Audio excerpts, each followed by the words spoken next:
Si vous avez fait du trading, vous savez qu'il est important d'identifier les bons niveaux de cassure et de retest sur le marché.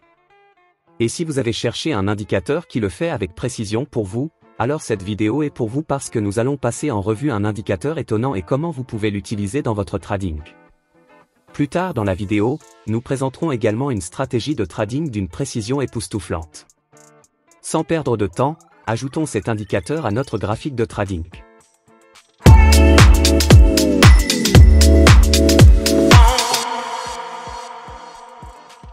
Pour commencer à utiliser cet indicateur, vous devez d'abord vous rendre sur TradingView, la plateforme que j'utiliserai.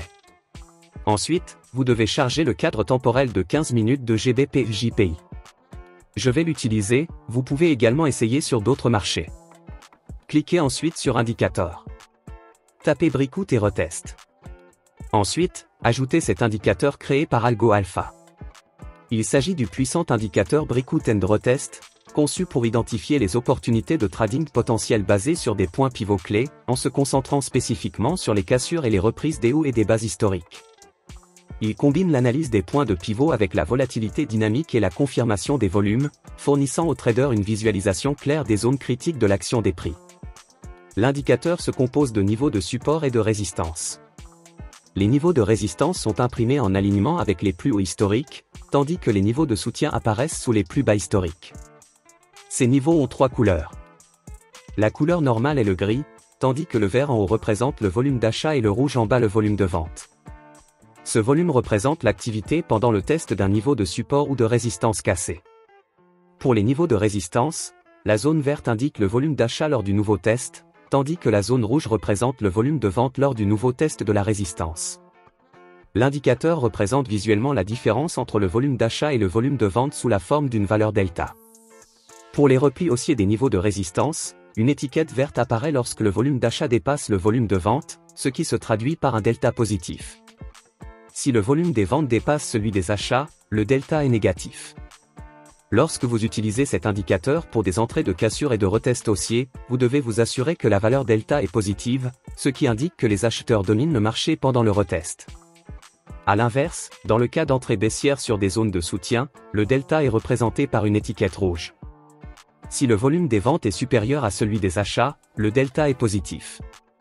Si le volume des achats est supérieur, le delta est négatif.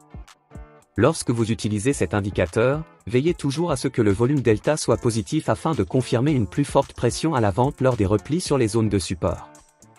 Passons maintenant en revue les paramètres et voyons à quel point cet indicateur est personnalisable. Vous avez l'impression que tout le monde autour de vous bénéficie de l'intelligence artificielle, mais vous ne savez pas par où commencer? N'attendez plus, commencez dès aujourd'hui. Notre robot de trading gratuit est simple à utiliser, alimenté par l'intelligence artificielle, et peut vous faire gagner jusqu'à 1% de profit chaque jour. Plus de 50 000 membres se sont déjà inscrits. Cliquez sur le lien ci-dessous pour obtenir un accès gratuit. C'est l'occasion d'exploiter la puissance de l'intelligence artificielle et de faire un pas vers l'essor financier. Il est hautement personnalisable. Dans les paramètres, vous pouvez ajuster la période de détection du pivot, qui détermine le nombre de barres utilisées pour identifier les points de pivot. Je laisse la valeur par défaut. Le multiplicateur de confirmation divise la période principale par le nombre spécifié pour déterminer la durée de confirmation avant l'impression des signaux. En l'augmentant à 7, on s'assure qu'après un retest, le signal est imprimé juste une bougie plus tard, et je vous recommande de faire de même. La mémoire des points d'oscillation représente le nombre de points d'oscillation récents stockés pour l'analyse. La longueur de l'ATR contrôle le niveau de tolérance, et l'augmentation du multiplicateur rend l'indicateur plus fluide. Vous pouvez également personnaliser les couleurs pour les volumes haussiers et baissiers. L'onglet Style vous permet d'activer ou de désactiver diverses options. Une fois que vous avez ajusté les paramètres, cliquez sur OK. Pour trader avec cet indicateur, l'idée de base pour une position longue est d'identifier un niveau de résistance, d'attendre une rupture et un nouveau test, puis de prendre la position si le volume delta est positif et dépasse un certain seuil, par exemple 1000. Toutefois, cela ne suffit pas. Nous devons également négocier dans le sens de la tendance générale. Pour ce faire, nous allons ajouter un autre indicateur au graphique de trading. Nous allons donc ouvrir à nouveau l'onglet des indicateurs, et rechercher ici un indicateur de tendance connu sous le nom de 7EM à un Core 5MA. Après cela, ajoutez cette onve créée par StoreWiz. Ensuite, ouvrez les paramètres de cet indicateur à partir d'ici. Allez dans l'onglet Input et changez EMA1 en 8. EMA2 à 13. EMA3 à 21. Étage EMA4 à 34. Dans l'onglet Style, désactivez toutes les options de moyenne mobile à l'exception des 4 premières. Une fois tous ces changements effectués, cliquez sur OK. Cet indicateur identifie les tendances à l'aide de 4 EMA. On parle de tendance haussière lorsque les 4 EMA sont alignés sans se toucher et que le cours se négocie au-dessus d'elles. Une tendance baissière est l'inverse, lorsque les 4 EMA sont alignés sans se toucher et que le cours se négocie en dessous. Voyons maintenant comment ouvrir une opération d'achat à l'aide de ces deux indicateurs. Pour prendre une position d'achat, assurez-vous qu'il y a une rupture et un nouveau test du niveau de résistance le plus récent dans le cadre d'une tendance haussière. Pour confirmation, vérifiez les 4 EMA entre le niveau de résistance et la bougie d'entrée, ils doivent être éloignés l'un de l'autre et ne pas se toucher. S'ils se touchent, l'entrée n'est pas valide. La dernière condition est de vérifier la valeur delta, qui doit être au moins supérieure à 200, ce qui indique une forte pression à l'achat. Si toutes les conditions sont réunies, entrez en position d'achat. Placez le stop loss au niveau le plus bas de l'oscillation la plus récente ou juste en dessous du niveau de résistance si la bougie est petite.